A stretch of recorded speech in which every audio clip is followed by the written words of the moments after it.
no del todo reversible y se relaciona tanto con una respuesta inflamatoria de los pulmones y vías respiratorias como destrucción parenquimatosa. Bueno, esta palabra destrucción parenquimatosa la vamos a aclarar en una diapositiva más adelante. Pasa por favor, Jeffrey. Bueno, entonces tenemos como tal la EPO exacerbada. Bueno, según la RAE, esa exacerbación viene de agravamiento. Pero entonces, como acá todos me decían, se dice que es agravamiento de los signos y síntomas de la EPOC. Bueno, tenemos como definición que es el empeoramiento sostenido de la estabilidad y de las variaciones diarias en condiciones del paciente, agudo en origen. Implica cualquier atención en el estado basal del enfermo. Bueno, aquí en la EPO exacerbada nosotros vamos a encontrar unas complicaciones que van a ser la disnea aumentada, vamos a tener una tos que va a incrementar, esta disnea aumentada y esta tos que va a incrementar, también la vamos a explicar después que hablemos bien de la fisiopatología, ya que después que hablemos de la fisiopatología, todos nosotros vamos a poder comprender por qué es que se da la disnea y por qué es que se da la tos. Además, también vamos a entender por qué es que se da la expectoración, el volumen y por qué se va a dar la purulencia en una EPO exacerbada. Pasa por favor, Jeffrey. Bueno, con respecto a la etiología, bueno, hay que saber que el primer factor para que se produzca la EPOC es el tabaquismo. Como se dice que la genética también es un factor muy influyente, pero solamente en el 1% de todos los casos, ya que estas personas sufren de un déficit conocido como el déficit de la 1-alfa antitripsina, que esta va a ayudar a la electricidad de los pulmones. Bueno, también tenemos otra causa como es la contaminación atmosférica y el género. Bueno, aquí en género te quiero hacer un gran énfasis debido a que muchos otros pensarían que los hombres se enferman más que las mujeres en la POC, pero en realidad no es así. Las mujeres se enferman más en la POC que los hombres. Bueno, para saber esto hay que remontarnos a la época de los años 60 y 70, en la cual la incidencia las mujeres comenzaron a fumar más en esa época y como todos sabemos, no aparece de un día para otro. Esto se necesita años de evolución para que esta pueda aparecer. Como también otro factor que influye es que las mujeres tienen a su vez los pulmones más pequeños que nosotros los hombres y además también se dice que los estrógenos es una de las causas también de las inflamaciones a nivel pulmonar, que van a afectar las complicaciones a nivel pulmonar. Bueno, vamos a encontrar también las infecciones que también van a ser una causa bastante relevante de la POC. Tenemos que de un 50-70% de las separaciones de la POC se puede atribuir a infecciones respiratorias. Ya pueden ser de rinovirus, influencia, parainfluencia o bacterias. Bueno, hay que saber que la contaminación atmosférica también es un factor muy influyente en esto, al igual que los vapores y los humos. Y el humo. Bueno, pasa Jeffrey, por favor. Bueno, vamos a llegar a la parte más importante, una de las partes más importantes de esta exposición para conocer cómo es que se da esto. Tenemos la fisiopatología. Bueno, para entender la fisiopatología de la EPO exacerbada, primero hay que hablar de la inflamación bronquial en la cual se ha aumentado los macrófagos y los linfocitos CD8 y en la EPO exacerbada se va a ver aumentado un incremento de neutrófilos y eosinófilos. Por favor, pasa para explicarlo bien. Bueno, en esta imagen se va a decir prácticamente todo acerca de la enfermedad. Bueno, aquí podemos encontrar nosotros las células mediadoras de la inflamación. No tenemos en la primera imagen donde observan el cigarrillo y el humo. Bueno, esas son partículas que las va a inhalar el individuo, el cual es el fumador. Bueno, como todos tenemos un sistema inmune innato, este va a responder ante estas partículas. Bueno, lo primero que va a responder aquí va a ser el epitelio. El epitelio, como tiene formas de una escobilla, siempre va a intentar desechar esas partículas hacia el exterior. Pero debido a que el individuo sigue ingresando antígenos o partículas extrañas, este epitelio se va a destruir. Cuando este epitelio se destruye, bien entonces los macrófagos los neutrófilos y los mastocitos. ¿Y a qué va a conllevar que haya muchos macrófagos, neutrófilos y mastocitos? Bueno, bien, aquí en los macrófagos vamos a hacer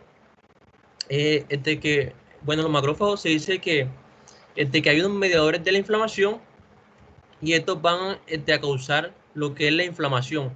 Con respecto a la histamina, con respecto a los mastocitos, estos van a producir la llamada histamina y la prostaglandina D2. Bueno, esta histamina y prostaglandina D2 es la encargada de la contracción del músculo liso. Lo podemos ver ahí en la izquierda que va a esta es una contracción del músculo liso. Bueno, bien, como les dije anteriormente, cuando hay una esposa cerval se ven linfocitos, sí, linfocitos CD8 y linfocitos B, obviamente. Y también se ven los llamados neutrófilos. Bueno, estos neutrófilos lo que van a hacer es una gran inflamación y esto va a conllevar a que se dañe el parénquima pulmonar. Cuando se daña el parénquima pulmonar, ¿qué va a ocurrir? Que como estos neutrófilos producen una proteína conocida como elastasa. Esta lactasa lo que hace es destruir la fibrina de la elastina en los alvéolos. Y como no se encuentra esa fibrina de elastina en los alvéolos, estos alvéolos se van a distender. Como se encuentran distendidos los alvéolos, ¿qué va a pasar? Va a ocurrir el llamado enfisema pulmonar. Bueno, el enfisema pulmonar lo hablaré un poco más adelante. Bueno, si tenemos unos bronquiolos bastante contraídos y unos alvéolos bastante dilatados, ¿qué es lo que va a ocurrir? Va a ocurrir una obstrucción respiratoria. ¿Le puedes dar atrás, por favor, Jeffrey? Bueno, ya entendiendo todo esto, tenemos que el aumento de la relación de inflamación va a ser inducida por las vías. Bueno, aquí vamos a encontrar que va a haber un aumento en el esputo, o sea, en el moco. Vamos a tener, como les dije anteriormente, un engrosamiento de las vías respiratorias aéreas debido a que los mastocitos están secretando histamina, la prostaglandina D2, y esto va a hacer que el músculo liso se contraiga. Bueno, también vamos a encontrar una broncoconstricción. Al igualmente también se va a aumentar lo que es las células caliciformes, que son las encargadas de... Vamos a encontrar que las anomalías ciliares, como les dije anteriormente, los cilios se van a destruir y esto va a hacer que vengan los macrófagos, que vengan los neutrófilos para producir una gran inflamación en estos tejidos. Pasa, Jeffrey. Bueno, como les dije aquí anteriormente, tenemos lo que es la bronquitis crónica y tenemos lo que es el enfisema. En la imagen de arriba podemos encontrar un bronquio totalmente sano. En la imagen derecha podemos encontrar un bronquio bastante inflamado y un exceso de moco. O en la parte inferior vamos a encontrar el enfisema. El enfisema se da a nivel alveolar. Bueno, en la parte derecha vamos a encontrar unos alvéolos bastante dilatados. Bueno, cuando se dilatan estos alvéolos, ¿qué es lo que ocurre? Lo que ocurre es que va a quedar aire atrapado en estos alvéolos. Y si queda aire atrapado en estos alvéolos, ¿qué es lo que va a pasar? El individuo cuando va a inspirar, este no inspira en su totalidad, debido a que como tiene aire en sus pulmones, ya no puede reciclar más aire. Pasa, Jeffrey. Bueno, en esta imagen podemos encontrar algo demasiado claro. Esta es una imagen, una caricatura que nos explica muy bien lo que afecta. Bueno, tenemos en una parte las vías aéreas, que son las de mediano y las de gran calibre. En este se va a afectar, esto va a dar la bronquitis crónica. Bueno, la bronquitis crónica lo que se va a hacer una producción de moco. Si hay una producción de moco, obviamente tiene que haber una expectoración. Bueno, aquí se dice que las vías aéreas se van a reducir y por ende va a haber una obstrucción en estas vías aéreas. ¿Esta obstrucción a qué se va a deber? Esta obstrucción se va a deber a una broncoconstricción que va a haber en el bronquio y además a la producción excesiva de moco que va a haber en el lumen de la luz. Por ende, si hay una obstrucción, si hay una vasoconstricción de esa luz y hay moco, por ende el aire no va a poder pasar por ese lugar. Bueno, tenemos también que el paciente va a tener una disnea. Obviamente esta disnea es una disnea de esfuerzo debido a que la persona se va a cansar con mucha facilidad al momento de hacer ejercicio. Bueno, esta persona si no hace ejercicio obviamente va a aumentar de peso. A la inspección podemos encontrar que el paciente tiene un tórax bastante hiperinsuflado y por ende si no hay suficiente oxígeno entrando a los pulmones, podemos encontrar que hay una hipoxia tisular y por ende nos va a llevar una hipoxemia. Bueno, esta hipoxemia nos va a llevar a una hipercapnia, que es el aumento de oxígeno, que es el aumento de dióxido de carbono a nivel pulmonar, debido a que este dióxido de carbono no puede salir al exterior, porque como las vías se encuentran obstruidas, no va a salir al exterior. Bueno, si hay una hipoxemia y una hipercapnia, este paciente va a tener un tinte azulado o también conocida como la llamada cianosis. Por otra parte, vamos a encontrar que también se van a afectar las vías aéreas pequeñas. En estas vías aéreas pequeñas lo que se ha afectado es los alvéolos y va a causar la llamada enfermedad del enfisema pulmonar. Bueno, en este enfisema pulmonar, aquí todo es un complemento, pero en realidad cambian en algunos aspectos. Debido a que la disnea ya no es una disnea así como en la bronquitis crónica, sino que esta disnea va a ser una disnea más intensa.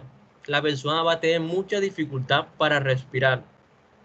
Bueno, si la persona tiene una disnea muy intensa, esta se dice que cuando va a consulta, esto utiliza mucho los músculos accesorios, como son los escalenos, son el esternocleidomastoideo y los intercostales. Si esta persona hace demasiado esfuerzo, ¿qué es lo que va a pasar? Va a consumir mucha energía. Si consume mucha energía, el paciente se nota un poco cansado.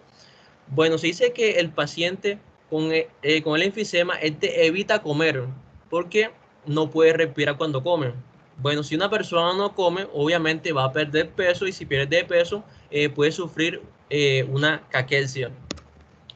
Por otra parte, el intercambio gaseoso, o también conocida como la hematosis, se va a ver disminuido debido a que el intercambio entre el oxígeno y el dióxido de carbono se va a ver afectado debido a la acumulación excesiva de aire en esos alvéolos pulmonares.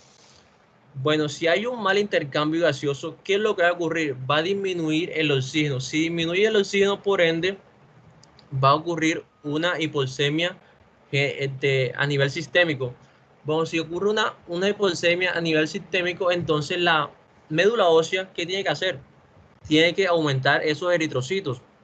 O sea, tiene que comenzar a la llamada eritropoiesis para formar los glóbulos rojos debido a que el cuerpo no tiene suficiente oxígeno, entonces intenta compensarlo, haciendo que aumentando los glóbulos rojos.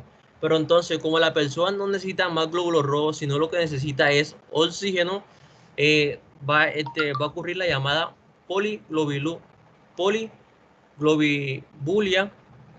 o también conocida como policitemia secundaria. Por eso es que estas personas con enfisema van a tener un color o un tinte rosa debido al exceso de glóbulos rojos que se encuentran presentes en él. Pasa. Bien, entonces tenemos los factores de riesgo. Entre los factores de riesgo vamos a encontrar que el humo de tabaco... Doctor Ruiz.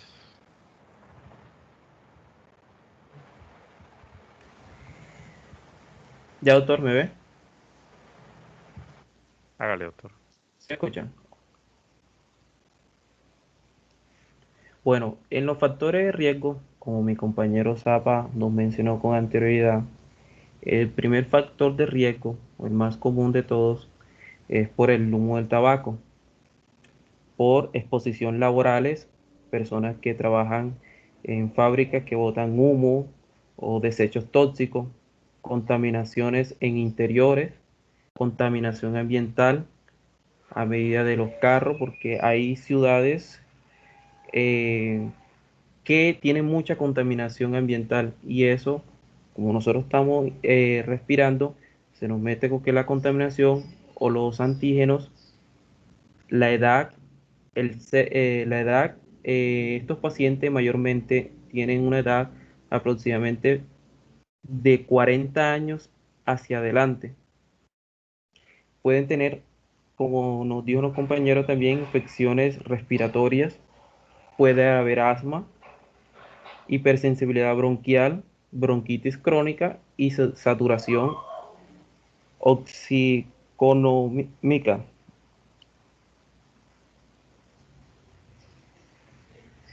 En la clínica, estos pacientes van a tener mucha tos con expectoración. El paciente va a tener mucho, va a empezar a toser, pero es de la misma respuesta inmune que para poder expulsar los patógenos que él ya ingirió con el tabaco o con otros factores de riesgo, como sería el humo, cuando prendemos una fogata con carbón, personas que están en constante riesgo de humo, nos va a dar una disnea. Esta disnea puede ser progresiva. Aquí más adelante hay una tabla donde muestra el grado de disnea, aunque nosotros también podemos tener disnea cuando tenemos una actividad física que nos falta el oxígeno. Ya ahorita más adelante le doy, pues el paciente va a tener fatiga y más adelante viene una tablita. Hay una clasificación en que se determina en muy grave, grave, moderada y leve. En las observaciones muy graves, paradas respiratorias, el paciente involuntariamente, los pulmones van a dejar de ejercer su trabajo y por ende tiene que ser hospitalizado automáticamente para que se le haga hiperventilación mecánica. Disminución de los niveles de conciencia. El paciente, como no está oxigenado, el cerebro no se oxigena, el paciente muy recurrentemente va a tener que el paciente se tenga desmayo, se desoriente, tenga desorientación, puede tener una acidosis respiratoria. eh, para diagnosticar, es muy bueno hacer unas gasometrías para ver los niveles arteriales de los gases. El pH va a estar disminuido de menor de 3.30 en muy grave. Exacerbaciones graves, va a tener una disnea de 3 a 4 en la escala de la MMRC. Esta escala de MMRC nos calcula la disnea a nivel de duración, a nivel de ejercicio y cómo se comporta el paciente en unos periodos de tiempo con unos ejercicios establecidos, que uno le dice al paciente, corra por 6 minutos, en los 6 minutos, cuánto pudo recorrer, a qué momento se le dio la disnea, la saturación de la saturación de oxígeno va a estar en -90, la presión arterial del oxígeno va a estar en -60, nos va a presentar una acidosis respiratoria moderada, puede estar en los 735, 730, el pH. Exacerbación moderada, al menos uno de los siguientes criterios o ninguno. El enfisema basal puede estar en -50. Eso es un, el, FEV1 es una escala que mide la duración por minuto del paciente, que ha tenido una historia de 2 o más agudaciones en un año. O sea que el paciente ha tenido ese deseo de respirar, de hiperventilar, porque no puede, no alcanza a respirar bien, porque se siente agotado, con ahogo. En los diagnósticos, nuestro paciente cuando llega al consultorio, a salas de urgencia, nosotros lo vemos, puede ser una tonalidad azulosa, porque falta de oxígeno, como el doctor Zapa los dijo, puede venir utilizando los músculos accesorios, puede estar utilizándolo porque por esa necesidad de tener oxígeno, de oxigenarse. La oximetría es un examen de laboratorio para ver la oxigenación en la sangre, los cultivos para ver si el paciente si es a nivel viral, que le produce la obstrucción en las vías aéreas, si es a nivel bacteriano, entonces se le hace uno hemocultivo para saber y poder diagnosticarlo. Las gasometrías para ver los gases, cómo está el bicarbonato, cómo está el oxígeno en la sangre, el pH y radiografías de tórax. Aquí tengo ya un momento en clínica esto muy recurrente verlo en los pacientes. ¿Sí lo ven? Para medir la presión de sangre, la presión arterial sanguínea, la oxigenación de sangre, que digo, disculpen. Bueno, también tenemos la radiografía de tórax, que aquí más adelante hay una radiografía. Aquí en esta radiografía de tórax podemos observar en la radiografía izquierda, que ustedes ven, esta que está acá, van a ver los bronquios, estos cositos. ¿Sí pueden ver el clip? ¿Sí se ve el clip? Bueno, Sí se aquí, puede ver. bueno, aquí en esta radiografía nos muestra estos bronquios y bronquiolos muy anchos, o sea, están engrosados por la misma, eh, por la misma respuesta inmune de la inflamación de los macrófagos, mastocitos, los que ya Zapa nos refirió. Acá de este lado nos va a dar en la radio luminoso como los alveolos se encuentran insuflados, se encuentran llenos de aire. Entonces, esto negro que ustedes ven acá el paciente está hiper influsión, o sea, tiene el tórax lleno de aire. Si ven, esto se llaman tórax de tonel, cuando está demasiado influsado el paciente de aire, está lleno de aire. Bueno, este índice de Bode, esto es una puntuación que va a una escala de 0 a 3. La escala de 0 podemos tenerla todos nosotros, como ya les dije, que es este VEF, es el volumen de aire expirado durante un minuto. Aquí mayor de 60 en 0, nosotros podemos tenerla cuando hacemos una actividad física y nos cansamos, que nos da fatiga. Ya aquí en estadio 1 ya son pacientes que se le hace una disnea un poco más leve por un recorrido menor y así progresivamente hasta llegar al estadio 3, que es muy grave, que el paciente en cuestiones de una me estoy colocando los zapatos, no me puedo agachar o colocar la ropa, ya va a estar ese paciente con disnea. Disminución al caminar, como ya les dije, ¿cuántos metros puede caminar ese paciente en 6 minutos? La escala de MMR, esa escala es la escala de la disnea progresivamente. Si el paciente viene día 1, que me siento cansado, me siento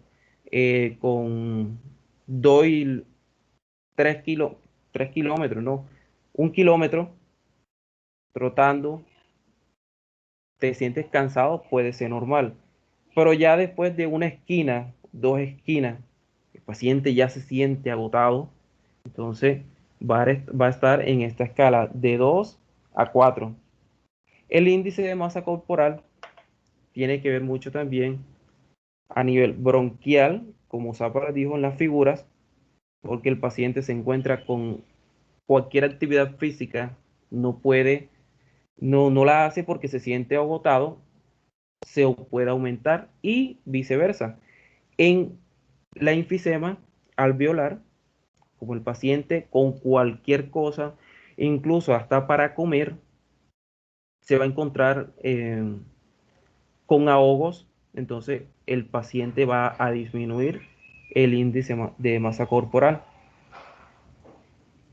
En la anamnesis podemos preguntarle al paciente si fuma, desde qué año aproximadamente, con qué frecuencia lo hace, con qué otras sustancias psicoactivas lo hace, porque el tabaco no es el único que se fuma, también la marihuana, hay otras cosas, no me acuerdo específicamente, la edad del paciente,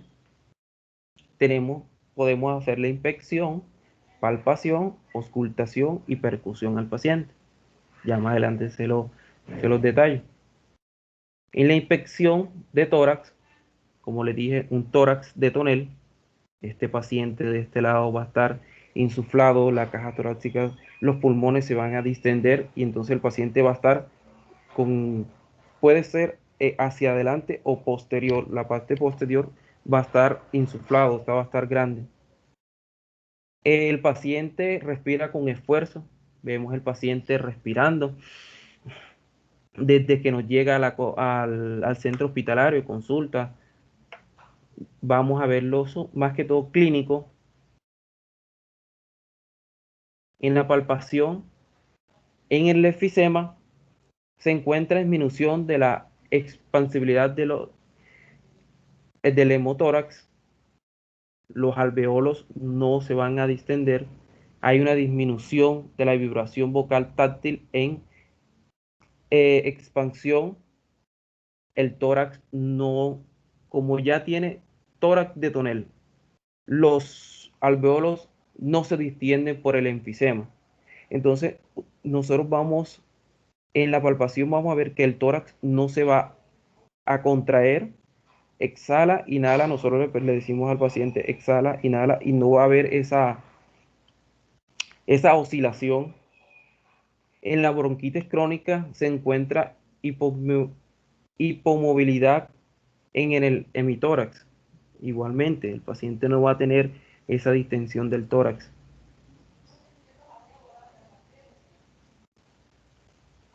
En la percusión se puede encontrar en el paciente con enfisema, hiperoxemia, que la tonalidad, el paciente va a tener eh, problemas al respiratorio, va a tener ese paciente azulado, no va a tener, no va a llegar suficiente oxígeno a todo el cuerpo. En la bronquitis crónica se encuentra resonancia. El paciente va a tener, cuando uno le hace la percusión, va a ser como hueca, boom, boom, boom. ¿Por qué? Porque como está distendido y está lleno de aire, la percusión va a ser como muy hueca,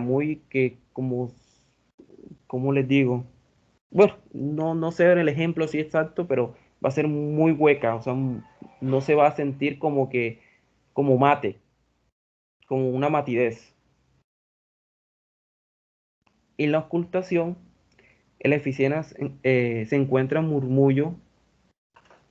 El paciente nos va a llegar y clínicamente nosotros observamos a ese paciente que va, cuando expira y expira, va a hacer como sibilancia, como sonidos.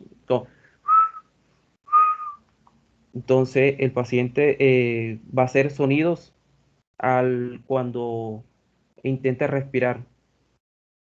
En la bronquitis crónica, en la ocultación, se encuentra expiración prolongada. El paciente va a estar hiperventilando porque necesita oxígeno. ¿Ya? Sibilancia y crépitos, como ya les había mencionado. Bueno, esta es la biografía y muchas gracias.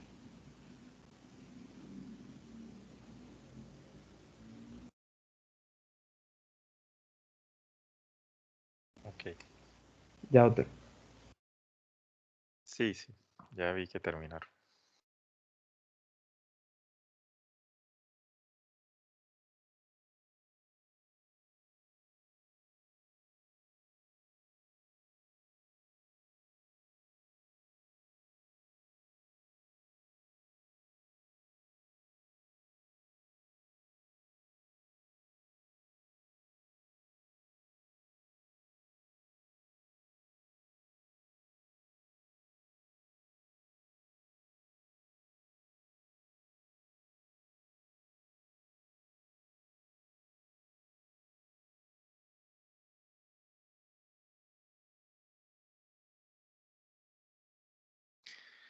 Ok. eh, Vamos a desglosar porque hay mucha información. eh,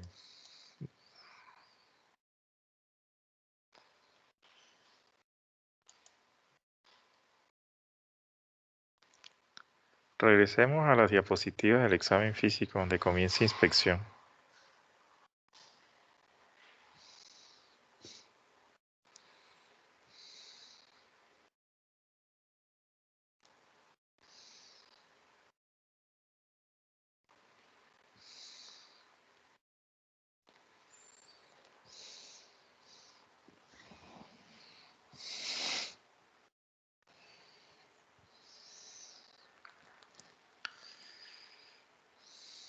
Eso, doctor. Vamos con... eh, no, vamos con inspección.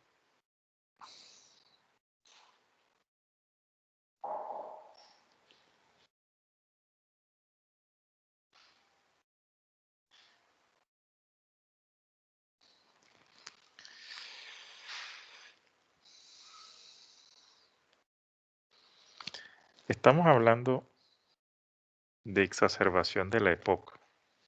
¿Sí? El tórax en tonel, eso hace parte de la EPOC. ¿Sí? El ángulo soxifoideo obtuso hace parte de la EPOC, independientemente de que esté exacerbado o no. Dentro de la inspección, ¿cuáles son los signos que orientan a pensar en una EPOC exacerbada?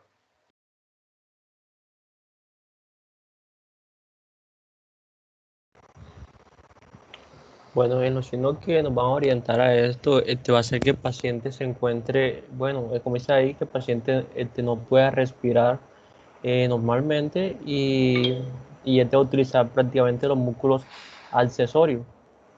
No, también vamos a encontrar un paciente con, bueno, si es con bronquitis puede ser con cianosis, pero si es con enfisema, el paciente puede tener un color bastante rojizo.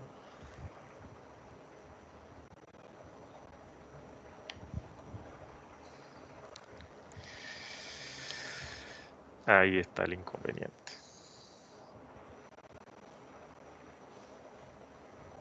Eso no está claro.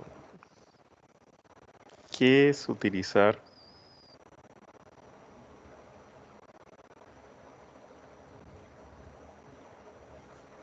músculos accesorios? ¿Eso qué significa? Utilizar músculos Que el, accesorios. Dale, please. que el paciente, como se encuentra con una disnea nosotros cuando lo llega al consultorio, el paciente ya progresivamente ya no con la misma inspiración y expiración normalmente que lo hacemos con los músculos, el paciente tiene la necesidad. Lo vamos a ver clínicamente que el paciente empieza como a inspirar, o sea, empieza a utilizar los músculos accesorios, lo vemos así como sobresaltado, con esfuerzo, respira siempre con mucha exacerbación. No, mira, doctor. Bueno, entonces cuando un paciente ya llega a la consulta por hipoxia exacerbada, cuando una persona comienza a fumar y no tiene signos ni síntomas ninguno, ellos por lo general nunca van a ir a una consulta, ¿verdad? Pero entonces cuando ellos ya se ven ya con esos signos y síntomas, ellos inmediatamente van a consultar porque ellos sienten que algo está pasando como tal. Bueno, entonces, con respecto a los músculos accesorios, estos músculos accesorios se van a utilizar ya como última herramienta cuando el individuo no puede respirar normalmente, como lo haría usted, como lo haría yo, que con el músculo diafragma. Esto es tan sencillo, muchachos, que ustedes complican las cosas. No sé por qué se enredan tanto. Vamos a tener un paciente con taquipnea, vamos a tener un paciente con batipnea, vamos a tener un paciente con aleteo nasal, vamos a tener un paciente con retracciones torácicas supraclaviculares, intercostales y subcostales, vamos a tener un paciente con acrocianosis, vamos a tener un paciente con respiración paradojal, vamos a tener un paciente con expiración activa y prolongada. Qué difícil es decir esas cosas. Ustedes mismos se enredan. No sé. ¿Ya? Eso es lo que caracteriza a una EPOC exacerbado dentro de la inspección. No hay nada de eso escrito ahí. Sí, sí, doctor. Vamos a la palpación.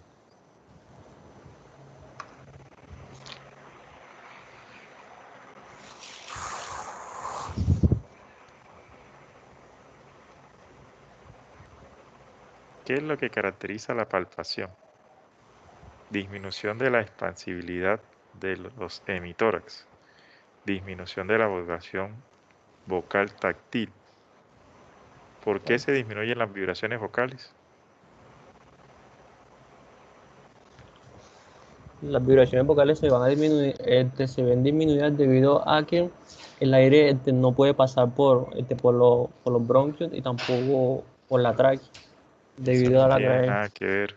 Las vibraciones vocales se disminuyen por el enfisema pulmonar. Está jodiendo. ¿Ya?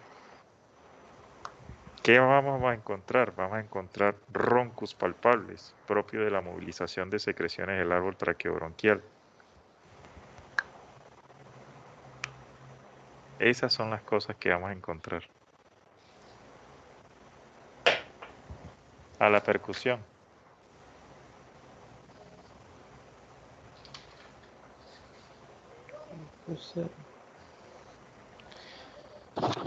Si es acá de Montería, pues le llamamos cuando sea el procedimiento.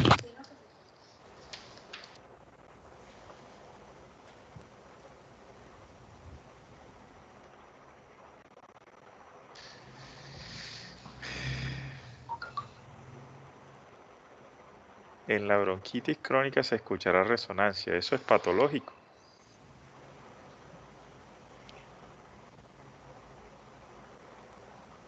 En la bronquitis crónica se escuchará resonancia. Eso es patológico. Sí puede ser, sí es patológico, doctor.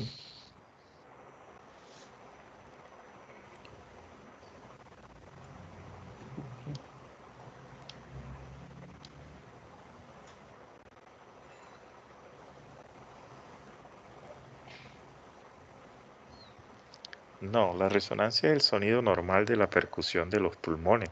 Eso no es patológico. ¿Ya? Pueden haber matidez en caso de que haya una consolidación neumónica como causa de la exacerbación de la EPOC. La hiperresonancia define el enfisema, claro que sí. O sea que puede haber hiperresonancia en ambos campos pulmonares.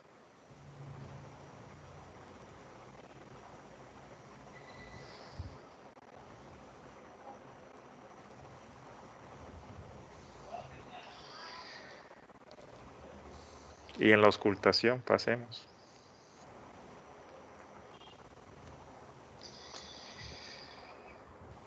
Murmullo vesicular disminuido. En la bronquitis crónica se encuentra expiración prolongada. ¿Por qué hay expiración prolongada? Bueno, la expiración prolongada es debido a que los bronquios se encuentran, la luz de los bronquios se encuentra disminuida, entonces el paciente intenta llevar más aire a los alvéolos pulmonares, pero no va a poder entrar debido a que hay una broncoconstricción, y por eso el paciente siempre va a tener como esa expiración que se alarga debido a que no puede no puede llevar suficiente oxígeno a nivel pulmonar.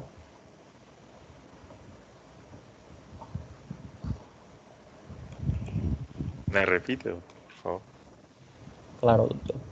Bueno, entonces, la expiración prolongada se observa en un paciente con bronquitis crónica debido a que la luz del bronquio se encuentra disminuida.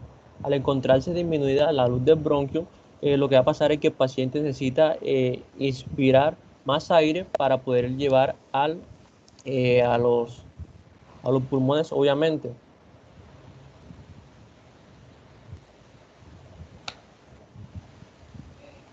Doctor, como hay una inflamación, entonces el bronquio va a ya va a ser una broncoconstricción y la luz se va a disminuir, como dio tapa. Entonces el paciente va a tener la necesidad de inspirar más para poder pasar esa barrera Pero ahí y estamos poder hablando de expiración. Eso no sé qué expiración. es. Expirar. ¿Qué es expirar? Sí. Botar. Es sacar dióxido de carbono de, de los pulmones. Cuando inspira, expira. Expiración, botar, sacar. ¿Estás seguro de eso, doctor? Inspirar, No, no, expirar.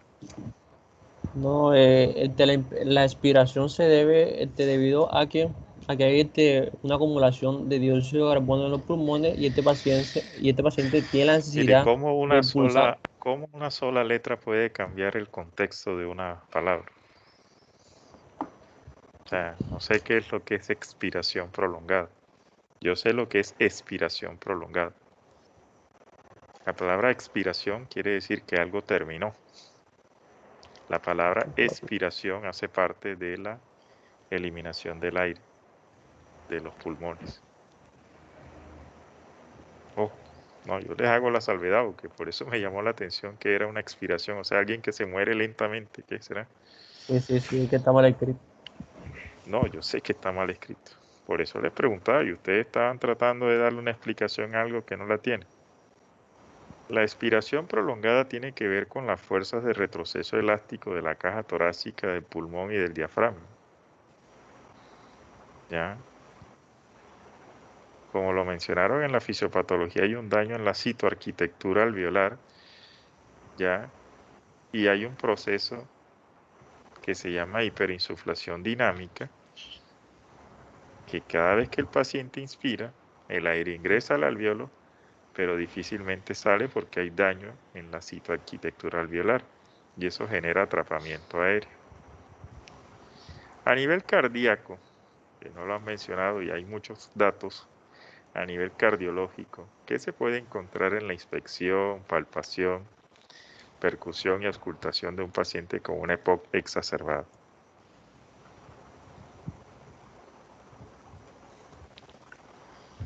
El Bueno, hecho de lo ustedes que creer que las enfermedades solamente comprometen un solo órgano es el problema por el cual ustedes pueden fallar en la interpretación. Todas estas enfermedades que nosotros hemos estado tratando tienen repercusiones cardiopulmonares y también tienen a veces repercusiones más sistémicas, cerebrales, ¿ya? Pero bueno, parece que ustedes se enfocan en un solo sistema como si la enfermedad fuera exclusiva de ese sistema y no es así.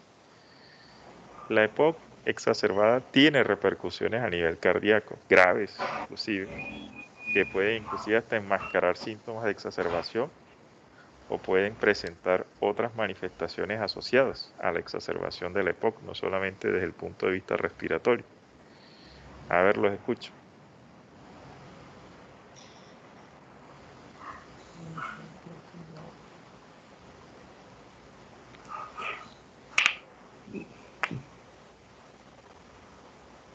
Bueno, doctor, la vena pulmonar, como tiene que oxigenar, el corazón tiene que bombear más sangre por todo el torrente sanguíneo para oxigenar los diferentes órganos. Como no hay que la vena pulmonar cuando llega al ventrículo izquierdo, no llega al ventrículo, al, a la aurícula izquierda, disculpe, a la aurícula izquierda no va a llegar con la suficiente oxigenación. Entonces puede haber una,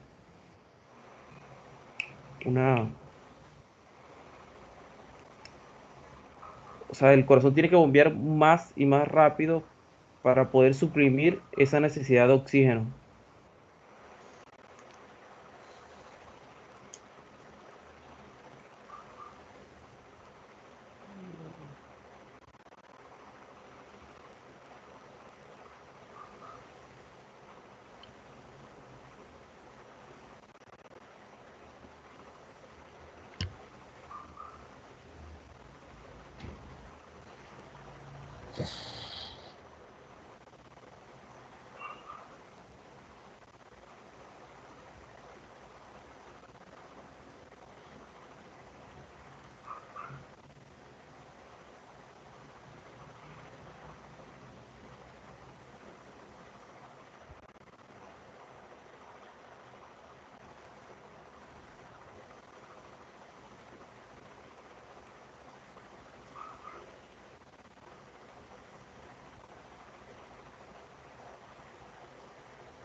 Bien, A la inspección cardíaca podemos encontrar la presencia del latido paraesternal izquierdo, propio de la dilatación o hipertrofia del ventrículo derecho, en pacientes que desarrollan hipertensión pulmonar secundaria a una EPOC. Tienen que ver que la EPOC es una enfermedad crónica que va generando cambios hemodinámicos progresivamente por la hipoxemia. Podemos encontrar ingurgitación yugular, podemos encontrar reflujo hepatoyugular positivo, podemos encontrar dolor a la palpación del hipocondrio derecho por congestión hepática, podemos encontrar edema en miembros inferiores propio de una insuficiencia cardíaca derecha en contexto de un cor pulmonar, que es una complicación cardíaca de los pacientes con EPOC. A la palpación vamos a encontrar ese latido paraesternal derecho a través de la maniobra de Dressler. A la percusión podemos encontrar aumento de la matidez cardíaca por dilatación del ventrículo derecho o el izquierdo en un contexto de una miocardiopatía dilatada. A la auscultación podemos encontrar un desdoblamiento del segundo ruido en el componente, en el foco pulmonar propio de la hipertensión pulmonar. Podemos encontrar un soplo sistólico tricuspidio por insuficiencia o un soplo diastólico pulmonar por insuficiencia. Todas esas cosas se pueden encontrar en la ocultación de un paciente con EPOC. Así que el hecho de ustedes solamente ver un solo órgano afectado es totalmente un error, porque muchas veces las exacerbaciones del EPOC pueden ser enmascaradas por una insuficiencia cardíaca derecha en contexto de un cor pulmonar, que es una complicación de los pacientes con EPOC. Regresen un poquito a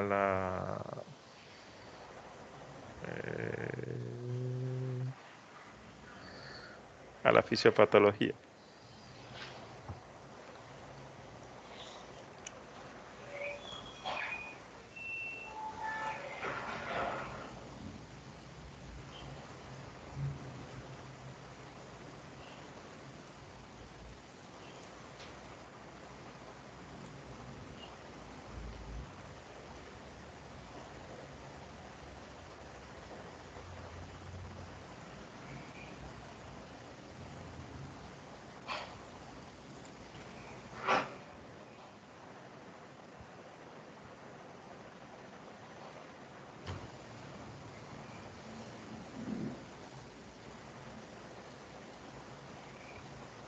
Doctor, ¿sí lo está viendo? Sí, denme un segundo, ya.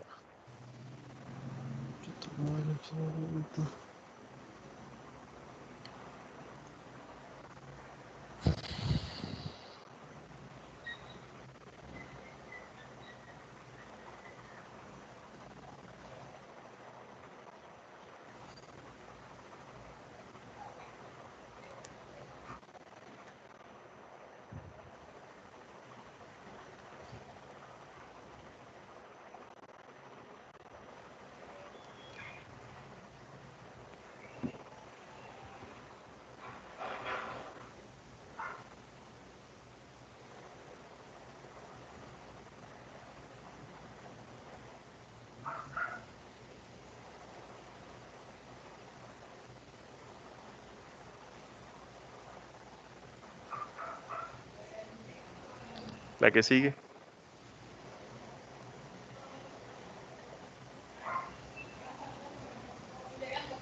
La que sigue. La que sigue.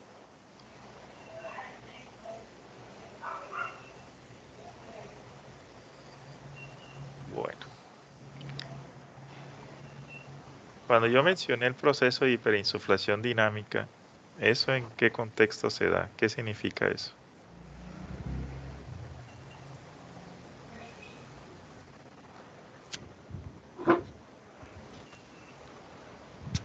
Esto se da a nivel de los bronquios, la hipersuflación dinámica.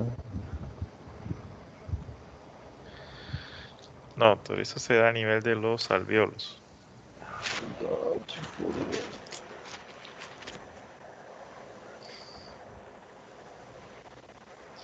Miren, muchachos, cuando ustedes recargan con mucha información de una enfermedad que a ustedes les complica interpretarla, se podrán imaginar ¿qué se deja para el auditorio?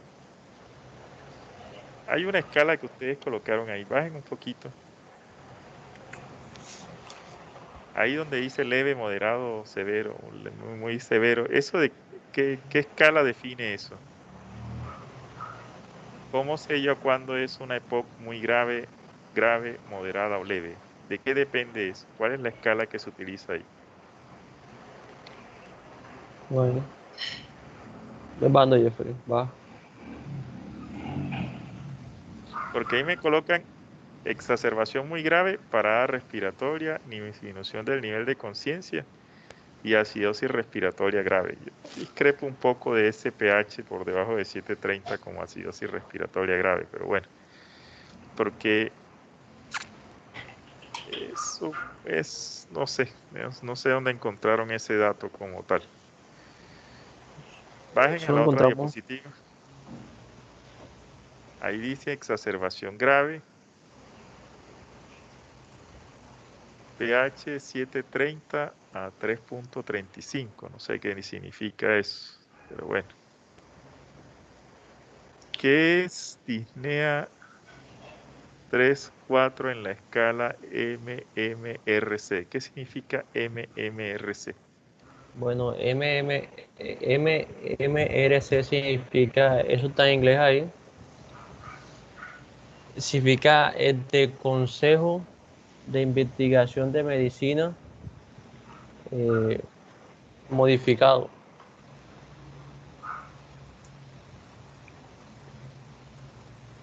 Eso se le hace al paciente una escala de medición a nivel físico. Estando el paciente caminando plano por tantos minutos, si el paciente es en plano por tantos minutos, el paciente se le da disnea, dificultad para respirar, entonces hay una escala para ello. Cuando el paciente sube una pendiente, en la pendiente, también hay una escala, que si el paciente cuando está subiendo se cansa cuando va por la mitad o cuando o no puede ni siquiera dar unos pasos.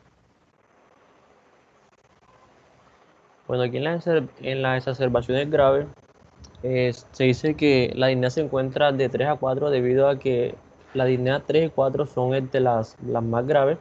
En la 4 el paciente solamente con colocarse alguna prenda de vestir ya se va a sentir cansado. En cambio en la disnea 3 se dice que el paciente solamente camina 100 metros e inmediatamente se siente agotado. Eso es lo que quiere decir disnea de 3 a 4 en la escala de MMRC.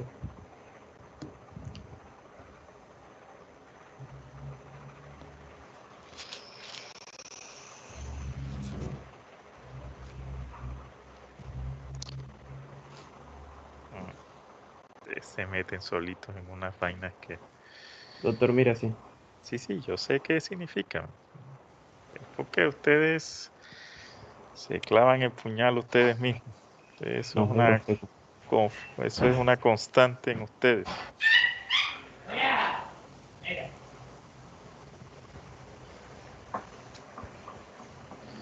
Entonces, ¿qué es lo que significa MMRC? Eso significa Consejo de Investigación. eh, Será Consejo de Médico, Investigación Médica sí. modificado. Sí, doctor. Así lo busqué yo en el traductor y salía así. Y sí, me imagino que es así. ¿Sus compañeros sabían que era MMRC? Obviamente no. Ustedes se ponen a estar usando siglas para que sus compañeros queden viendo un chispero. Salvo que sus compañeros supieran, no sé. Si todos sabían, magnífico. Pero bueno. A ver, a ver. O sea, ¿será que ustedes quieren decir que se utiliza la calcificación Gold para definir la severidad de una EPOC? Sí, doctor. Sí, Ah, ah, me imaginé eso, ¿no? claro que Es sí. la única escala que me permite a mí definir la severidad de una EPOC, pero eso no está ahí. Entonces, Claro, solo le dice. Ahí es donde está el detalle. Que la escala ayuda a definir la clasificación de la disnea es una cosa. A ver, Leve, moderada, sí. y yo creo que a eso le falta un dato más, que es el volumen expiratorio forzado en el primer segundo. Doctor, este que está acá lo tiene. Este, doctor. Ajá, Índice de Bode. el índice de Que, la Bode. es, que es la VEF. Volumen de aire inspirado durante el primer segundo.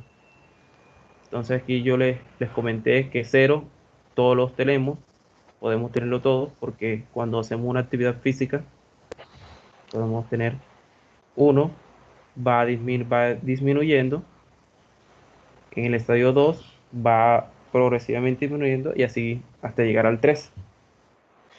Bueno, muchachos, tienen ustedes un solo enredo con todo eso. Por eso le digo, cuando uno encuentra tanta información de una enfermedad que uno no sabe cómo clasificarla, es cuando ocurren estas cosas. Ustedes mismos se terminan enredando.